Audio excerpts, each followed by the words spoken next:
Hi, I'm Richard Heath, and today we're going to be taking a look at writing our own Ext JS components. We're going to do this by refactoring an existing application. You'll have quickly realised that with an application consisting of deeply nested panels, components and callbacks, you're going to spend all of your time matching curly braces. In addition, a single complex file means multiple people can't work on it, you don't have a good architecture, and unit testing is going to be really tricky. You may have seen Ext JS provides an MVC framework for helping you structure your application. Today we're going to do something even simpler. We're just going to refactor some code into separate components. You can see my example application consists of two panels. The first panel shows a list of dogs. The second shows a specific dog. It does an AJAX call on the server to load the list of dogs. When you select a dog, a record is being passed to the right panel for the specific dog. Don't worry if you don't understand the specific syntax for grids, models and stores. We're going to cover that in separate sessions. Today is about restructuring this code into something more manageable. It's not that complex an application. We don't have crazy levels of nesting, giant items arrays or dozens of listeners, but you'll see even a simple application such as this can benefit from a bit of refactoring. Let's start with the easy stuff. We've already defined our dog model as a new class using the Ext define. One of the great things about defining new classes is they can live in their own files and not need to be in the ext already. Let's move our dog model now.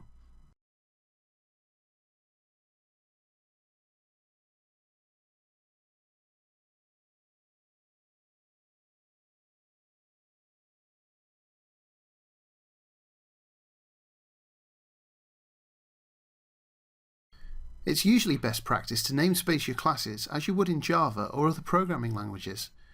We're going to take care with the capitalization of our namespace chunks. The first must be capitalized, the middle one's in lowercase, and then the final class name is going to be capital camel-cased. Namespacing your components makes it a lot easier if you ever want to reuse them in other applications. I always keep my folder structure in sync with the namespace structure too.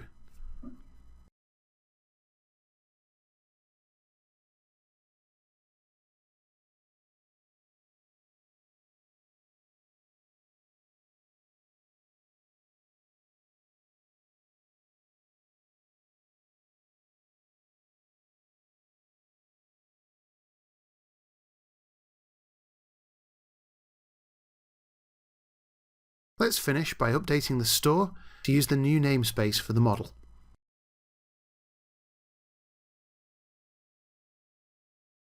In your production application, you're probably going to combine and compress all of your JavaScript files into a single file, but for today, I'm just going to include them separately in my index.htm.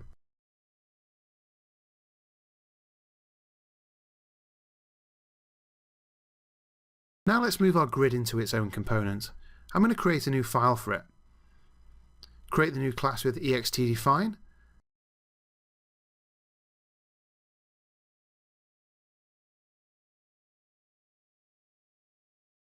And let's update our index.htm.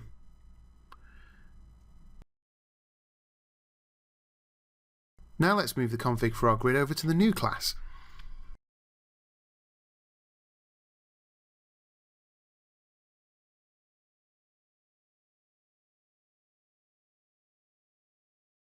You may think it's safe to just set these properties at the class level, like this, and in many cases it is. As we're defining a class that's going to be instantiated multiple times, a couple of things can catch us out doing this, however. First, use of this keyword is often problematic, as we're dealing with a class definition, not an instance. Secondly, objects are copied by reference in JavaScript. This doesn't sound like a problem until you remember raw JavaScript has prototypal inheritance, not class-based inheritance. Every time we create an instance of this class, we're effectively going to clone the prototype object. This means all instances of our class will have references to the same objects for our properties. To avoid having to understand when it is and isn't safe to set properties at this level, I recommend everyone follows this pattern that I'm about to show. Once you understand when it's safe to do something different, then feel free. This pattern's going to work in all situations though. Our grid's going to extend the standard Ext grid panel and include some specific behavior. For every component, we're going to override an init component method. This is called soon after the component is created by Ext JS. The constructor is going to be called before this init component method, and the config passed to the constructor is going to have been applied to the current object, this. We're going to remember to call the parent init component method. I used to forget to call this all the time, and so now I make sure I call the parent class straight away. Before the call parent, I'm going to apply all of the default config to the current instance. The easiest way to do this is with Ext apply. Let's move the properties up into Ext apply.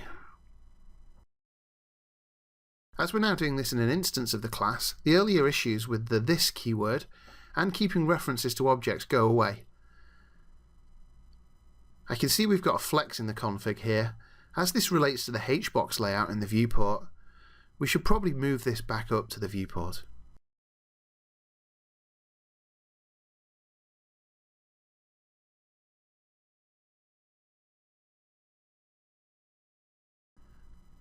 Whenever I create a new visual component, I always make sure I add an Ext type. This is done with an alias.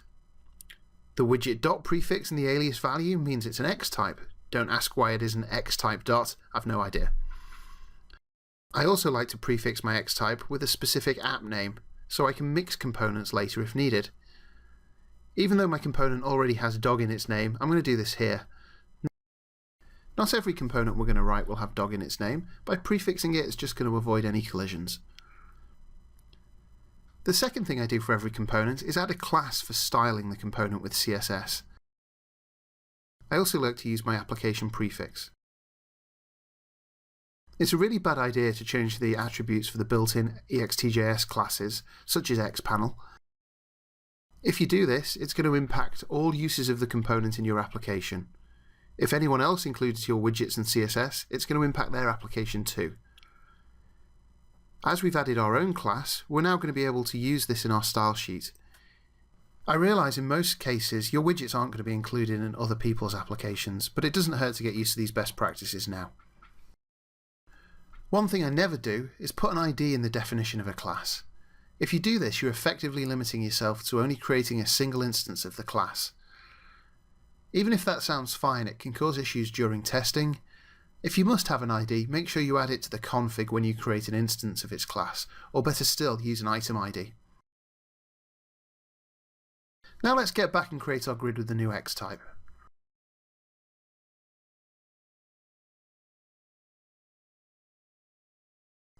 You can see we're specifying an anonymous function to get called when we select the dog in our grid. I generally dislike anonymous functions nested within other functions, as they can get out of hand and be hard to understand. Let's move this to a top-level method on our class.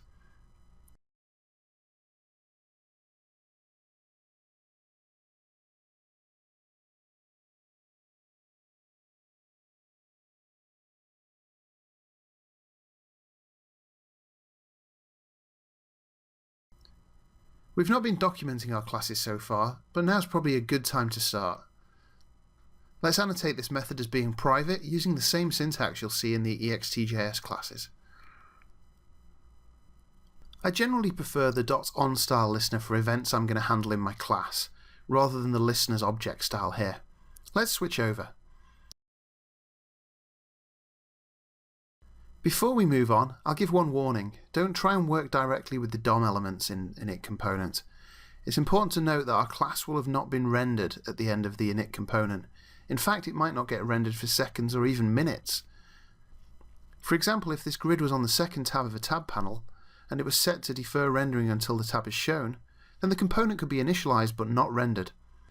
When the component finally does get rendered, several events such as the render and after render events will get fired. At the moment our grid knows a little too much about the other panel, and so let's fix this. We can fire a new event when a dog is selected.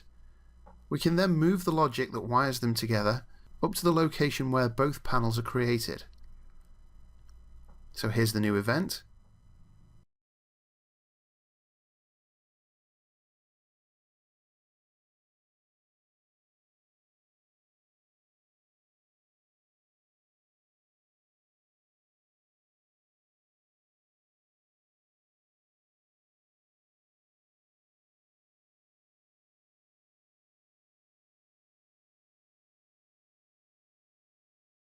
and let's listen for it.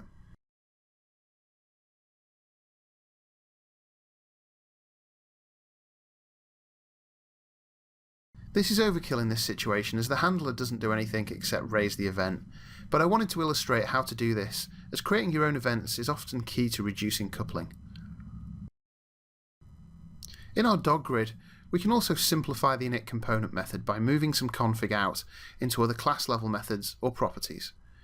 In a real app, I might create the store outside of the grid and pass it in, but here I'm going to move the config of it into its own method.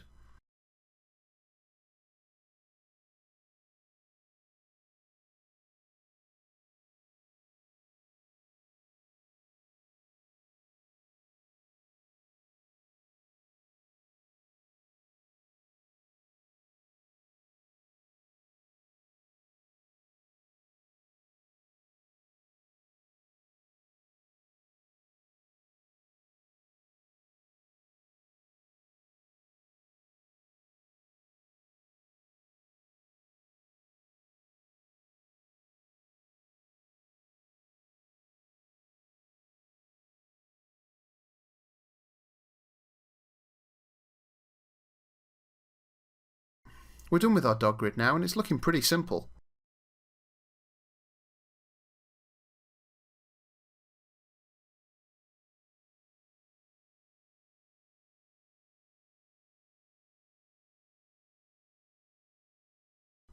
Looking in the browser, everything's still good.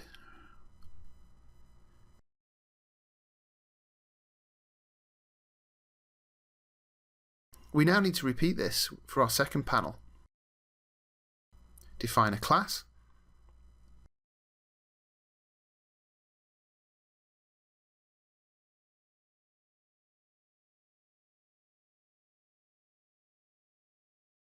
give it an Ext type,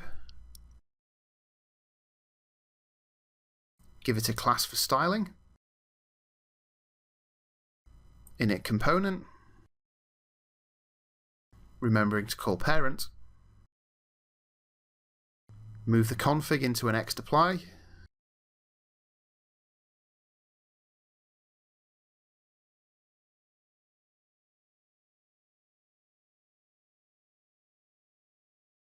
in this case I could have got away with setting these values as class properties, but for the moment we'll stick with the safety of this approach.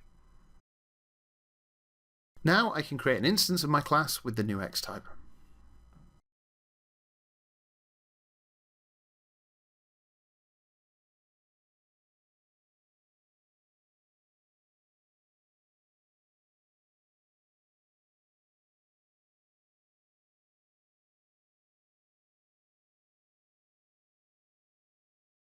As we've got a class attribute on our panel, I can alter its appearance in my CSS file. Before I added a class, this code would have changed all the divs within all panels. Now I can prefix with my class, so I can just change it within the scope of my component.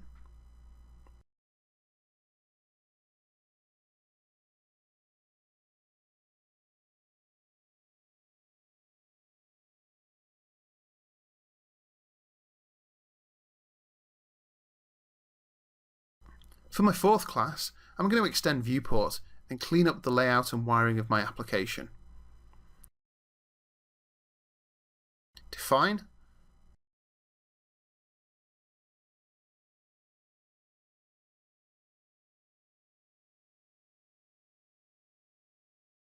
Ext type,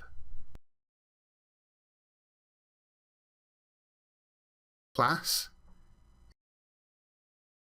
init component,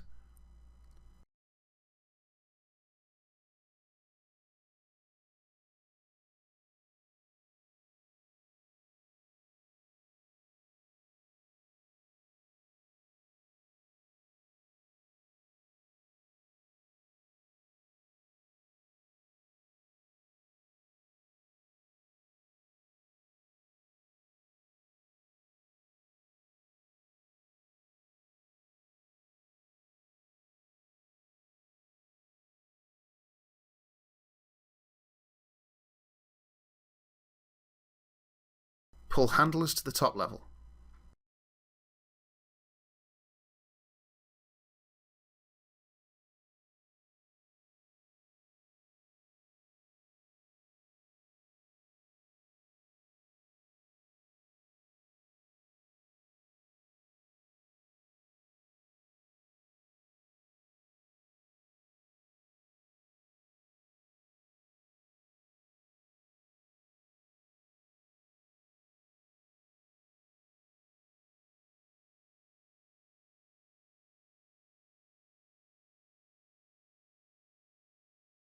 Finally, I like to move the EXTOnReady to the index.htm file. This means once we combine and compress our JavaScript files, other people can take advantage of our widgets by including our JavaScript file, but the application's not automatically going to create the viewport and start up.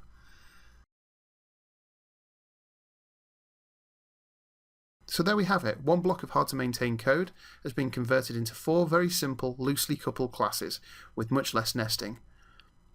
Normally I end up with larger classes than those we've looked at today, but I wanted to illustrate the process of refactoring into components with a small code base to ensure the process was easy to follow. To recap the general rules we've seen: always create your own components, ensure they're namespaced and the namespace and folder structure match, ensure you specify an X type and class, override the init component in preference to the constructor, and remember to call parent, move anonymous functions to top-level methods, and unless you know it's safe, ensure you set your properties in an Ext apply call. I hope you found watching this refactoring helpful. Thank you for your time.